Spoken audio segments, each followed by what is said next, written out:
Good morning class. बेटा आपके 10.4 के 1 to 4 क्वेश्चन हो चुके थे। अब हम 5th क्वेश्चन और 6 क्वेश्चन करते हैं। 2 ही क्वेश्चन है इस एक्सरसाइज के और ये दोनों क्वेश्चन वेरी वेरी इंपॉर्टेंट है। ठीक है, तो ध्यान से देखना। 5th क्वेश्चन क्या कहता है, एक पार्क में बने 5 मीटर त्रिज्या वाले 5 मीटर त्रिज्या वाले एक वृत्त पर खड़ी 3 लड़कियाँ, रेशमा, सलमा और मनदीप। ठीक है, रेशमा को आर से डिनोट करेंगे, सलमा को एस से, मनदीप को एम से डिनोट करेंगे। खेल रही हैं। रेशमा एक गेंद को सलमा के पास, फिर सलमा मनदीप के पास और मनदीप रेशमा के पास फेंकती है। तो इट्स मीन्स क्या है, ये कुछ ऑर्डर में खड़े होंगे, जैसे कि ऐसे रेशमा खड़ी है, फिर सलमा खड़ी है, फिर मनदीप खड़ी है, कुछ ऐसे ऑर्डर में खड़े होंगे। ठीक है, इस ऑर्डर में खड़े होंगे। आगे उसने क्या बोला कि यदि रेशमा तथा सलमा के बीच और सलमा और मनदीप के बीच की दूरी 6 मीटर है तो रेशमा और मनदीप के बीच की दूरी ज्ञात करो। तो देखो, रेशमा और सलमा मतलब ये रेशमा सलमा, दूसरा सलमा और मनदीप, ये हो गया सलमा और मनदीप, इनके बीच की दूरी कितनी है 6 मीटर और ये भी है 6 मीटर। हमें प्रूफ करना है आर एम, रेशमा और मनदीप के बीच की दूरी। ठीक है, ये तो समझ आ गया क्वेश्चन। अब जरा इसका डायग्राम बना लेते हैं। सबसे पहले मैंने एक सर्कल बनाया, ठीक है, सर्कल बनाया। ठीक है, सर्कल पे ये सेंटर पॉइंट है, जैसे ओ ले लिया। मैंने कहा आर एस और एम ऐसे खड़े हैं, ये खड़े हैं। ठीक है, ये खड़े हैं। अभी मैं जस्ट सर्कल बता रही, कैसे डायग्राम बनेगा ये बता रही हूँ। ठीक है, आर एस एम। अब ओ से एस, ओ से आर और ओ से एम, ये क्या होंगे, त्रिज्या है ना, ओ एम, ये ओ एम, ओ आर और ओ एस क्या है, त्रिज्या। इसका मीनिंग ये कितनी है 5 मीटर। आर एस और एस एम यहाँ मैंने बताया था 6 दे रखा है, आर एस और एस एम क्या दे रखा है 6 मीटर दे रखा है। जरा ध्यान से देखो, ये दोनों सेम है और ये दोनों सेम है। ऊपर के ध्यान से देखना, इस ओ आर एस एम को ध्यान से देखो, ओ आर सेम है और ये नीचे से आर एस और ये सेम है, ये दोनों आपस में सेम है और ये दोनों आपस में सेम है। ऐसा आपने कहाँ पढ़ा था, ऐसा पतंग में होता है, ओनली पतंग में होता है जब ये दोनों और ये दोनों सेम होते हैं, है ना, और तो कहीं नहीं होता है। तो इसका मीनिंग ये ओ आर एस एम एक पतंग है। आगे जाके ये चीज़ यूज़ होने वाली थी, इसीलिए मैंने पहले समझा दी। अब देखो, इस क्वेश्चन को मैंने डिटेल में कर रखा है, PDF में तो है ही, बाकी मैंने डिटेल में यहाँ पे भी कर रखा है। देखो, डायग्राम बनाया मैंने प्रॉपरली। ओ ये है केंद्र बिंदु, ओ से एस सलमा, ओ से आर रेशमा, ओ से एम मनदीप। तो मतलब O R, O S, O M मैंने यहाँ लिख दिया कि ये त्रिज्या है 5 मीटर। उसके बाद आर से एस, रेशमा से सलमा, सलमा से मनदीप, 6 मीटर दे रखा है आपको। आपको प्रूफ करना है आर एम, आपको क्या प्रूफ करना है आर एम, ये निकालना है आपको। ठीक है, इस पर वर्क करना है हमें। तो इस पर वर्क करने के लिए सबसे पहले मैंने देखा कि ये दोनों जो आपस में, क्योंकि इससे इसको मिलाया, फिर मैंने क्या किया, रेशमा से मनदीप भी मिलाया था, तो ये दोनों जो आपस में टच हो रहे थे, ठीक है, ये दोनों टच हो रहे हैं, इसका नाम मैंने सी रख दिया। ठीक है, देखो रचना क्या करी मैंने, बिंदु ओ से 2 लंब खींचे हैं, ओ ए और ओ बी खींचे हैं। किस पे खींचे हैं, ओ ए खींचा है आर एस पे, तो पहले मैंने लिखा आर एस, और ओ बी खींचा है एस एम में, तो फिर मैंने लिखा एस एम पर खींचा। जब लंब खींचा, आपको पता है केंद्र बिंदु से, ये जीवा की तरह काम कर रहा है ना, केंद्र बिंदु से जीवा पर डाला गया लंब जीवा को बराबर भागों में बांटता है, वो भी 90 डिग्री में। तो मैंने यहाँ यही लिखा है, क्योंकि केंद्र से जीवा पे डाला गया लंब जीवा को लंब मतलब 90 डिग्री समद्विभाजित मतलब 2 बराबर भागों में डिवाइड करता है, लंब समद्विभाजित करता है। इसीलिए आर ए, देखो आर ए एस आपस में इक्वल होंगे, तो मैंने लिखा R A equal A S होगा। वो भी क्या वैल्यू निकलेगी, आर एस का हाफ, पूरे आर एस का हाफ होगा। आर एस का हाफ किया तो आर एस था 6 मीटर, 6 डिवाइड टू 3 मीटर आ गया, फर्स्ट इक्वेशन बन गई। उसके बाद दूसरा समद्विभाजित का मीनिंग तो मैंने यहाँ पे क्लियर कर दिया। अब लंब का मीनिंग क्या होता है 90 डिग्री, तो 90 डिग्री को मैंने ये दिखा दिया कि ये ए दोनों साइड से ओ ए आर बोलो या ओ ए एस बोलो, क्या है 90 डिग्री है। मैं इधर वाले में वर्क कर रही हूँ, या इधर वाले में करो या इधर वाले में, मैं इधर वाले में कर रही हूँ, इसीलिए इधर वाली डिजिट ले रही है। ठीक है, उसके बाद मैंने क्या करा, ये ओ ए आर एक समकोण त्रिभुज बन गया, तो मैंने इस समकोण त्रिभुज में पाइथागोरस थ्योरम लगाई और ओ ए की वैल्यू निकाली। आगे पता चलेगा क्यों निकलेगी, क्योंकि ओ ए आपका लंब है, लंब की वैल्यू निकालनी है मुझे। ठीक है, तो मैंने देखो कैसे निकाली, ओ ए आर में ओ ए लंब, तो मैंने लिखा ओ ए का स्क्वायर इक्वल में ओ आर क्या है आपका, ओ आर है आपका क्या है कर्ण, तो कर्ण का स्क्वायर माइनस ए आर क्या है, ए आर लेंगे ना इसके अकॉर्डिंग, इस छोटे से के अकॉर्डिंग, इस छोटे से के अकॉर्डिंग ए आर लिया जाएगा। ए आर का स्क्वायर, ए आर आधार है, तो कर्ण में से आधार का स्क्वायर माइनस हो गया, लंब निकालना है। ये तो 5 है ओ आर, क्यों है 5 ओ आर, देखो ध्यान से, ओ आर 5 क्यों है, क्योंकि ये त्रिज्या है। और आपने ए आर अभी निकाला है, यहाँ निकाला है ए आर, क्या निकाला था 3 निकाला था, तो मैंने वही वैल्यू पुट करी, समीकरण फर्स्ट लिख दिया कि समीकरण फर्स्ट से वैल्यू निकाली है, सॉल्व करा 16 आ गया, ओ ए की वैल्यू निकल गई 4 मीटर, रूट लगाया ना 4 मीटर निकल गई। आगे मैं गई, आकृति के अनुसार ओ आर एस एम एक पतंग है, अभी समझा भी दिया है मैंने आपको क्यों है पतंग, पतंग है क्योंकि इसकी 2 आसन भुजाओं के युग्म समान है, और वो 2 आसन भुजाएं कौन सी हैं, एक तो ओ आर और ओ एम आपस में समान है, और आर एस और एस एम आपस में समान है, ठीक है 6 मीटर। तो मैंने लिख दिया कि उनकी आसन भुजाओं के युग्म समान है। फिर मैंने लिखा क्योंकि पतंग के विकर्ण जो होते हैं ना वो एक दूसरे को लंब समद्विभाजित करते हैं। आप जरा देखो, ये पतंग है, पतंग बन रही है ना, देख लेते हैं, मैं रफली बता देती हूँ कहाँ बन रही है पतंग। ये था ओ, ये है आर, ये है एस और ये है एम, यही है ना O R S M. O R और ओ एम आपस में इक्वल है 5 मीटर 5 मीटर, और ये दोनों आपस में इक्वल है 6 मीटर 6 मीटर। इन दोनों के विकर्ण एक तो आर एम होगा और एक ओ एस होगा।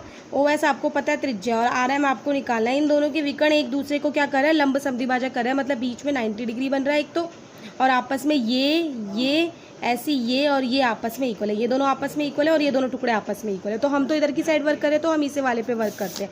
तो मैंने लिखा कि पतंग वर्ष के विकर्ण एक दूसरे को लंब समद्विभाजक करते हैं, इसीलिए R C equal C M होगा। आर सी कहाँ है, देखो ये R C equal C M. मैंने इसी पे वर्क क्यों करा, ऊपर वाले में वर्क क्यों नहीं करा, क्योंकि ऊपर वाला तो मुझे पूरा देर का है, मुझे मेल निकालना है आर एम, तो मैं आर सी और सी एम पे वर्क करूँगी। तो मैंने लिखा R C equal C M होगा, और सी बीच में 90 डिग्री होगा, तो मैंने यहाँ लिख दिया कि सी 90 डिग्री होगा, ठीक है, ये समझ आ गया।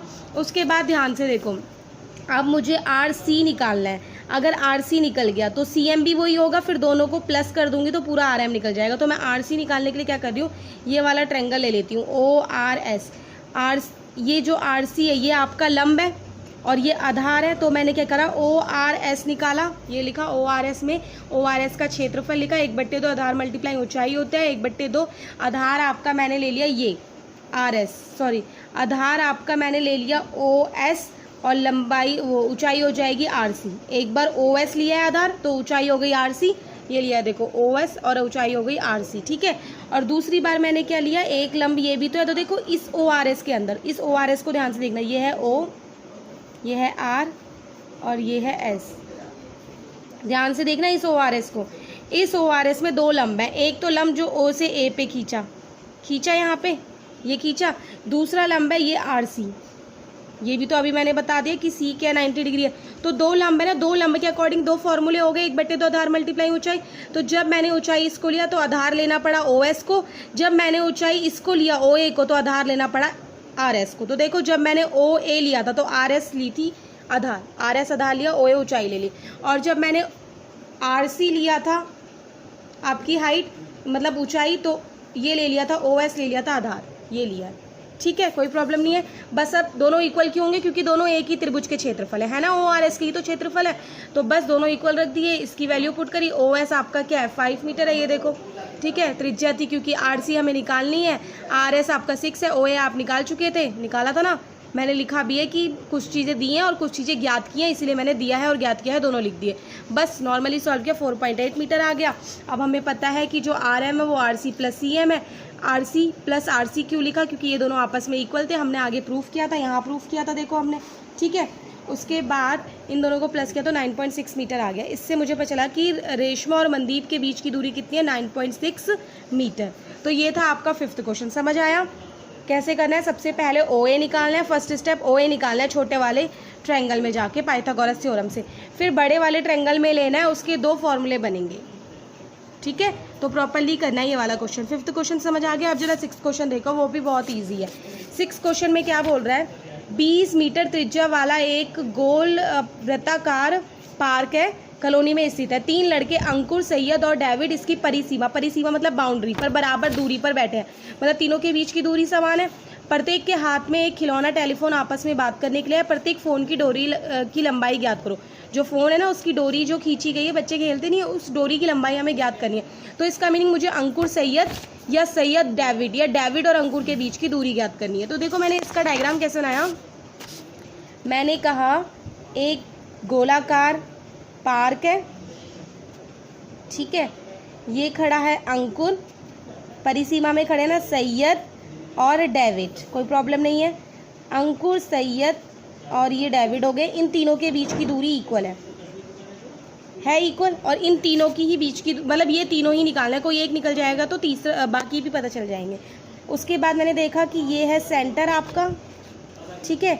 मैंने क्या करा, ए जो है आपका मिड बिंदु है, मैंने केंद्र बिंदु से सीधी लाइन खींची, सीधी लाइन, ये मीडियन है, माध्यक रेखा है, ठीक है। देखो त्रिभुज में जैसे किसी लाइन का मध्य बिंदु क्या करता है, लाइन को 2 बराबर भागों में बांटता है, ऐसी त्रिभुज के बीचों बीच में जो लाइन खींची जाती है उसको बोलते हैं माध्यक। क्या बोलते हैं, मध्य बिंदु से बना है माध्यक।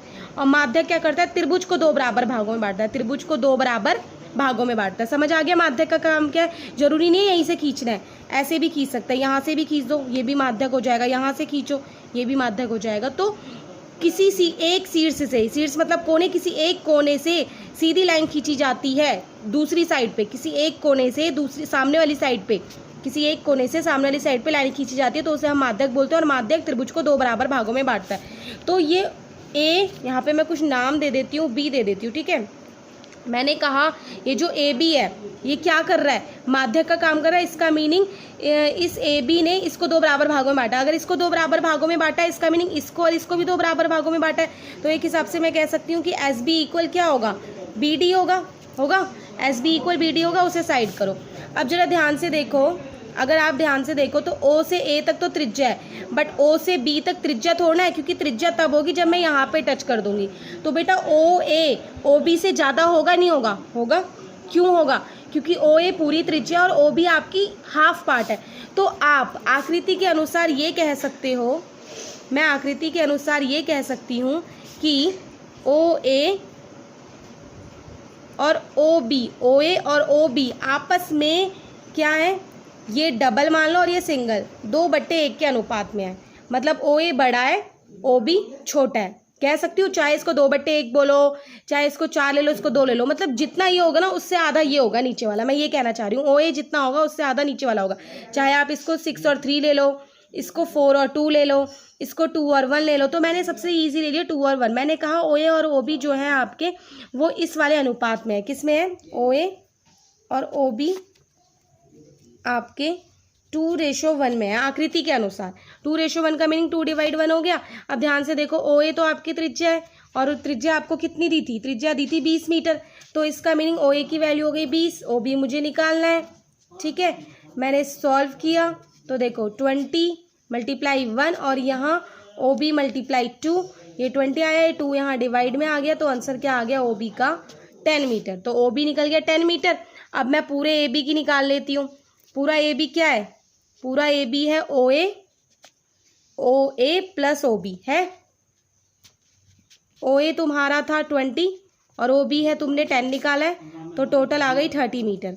तो ए बी निकल गई 30 मीटर, ठीक है। ए बी 30 मीटर निकल गई। अब ध्यान से देखो, ये है ए बी, ये एक लंब है, तो ये देखो ये वाला त्रिभुज बोलो या इधर वाला त्रिभुज बोलो, आपकी मर्जी।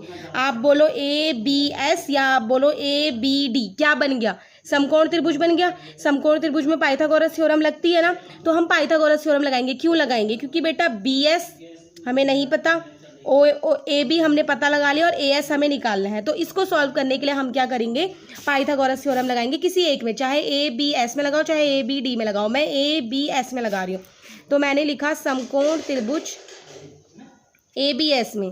ए बी एस में मैंने देखा, ए बी एस में मुझे क्या मिला कि कर्ण, ये है कर्ण ए एस का स्क्वायर, आधार बी एस का स्क्वायर प्लस लंब ए बी का स्क्वायर।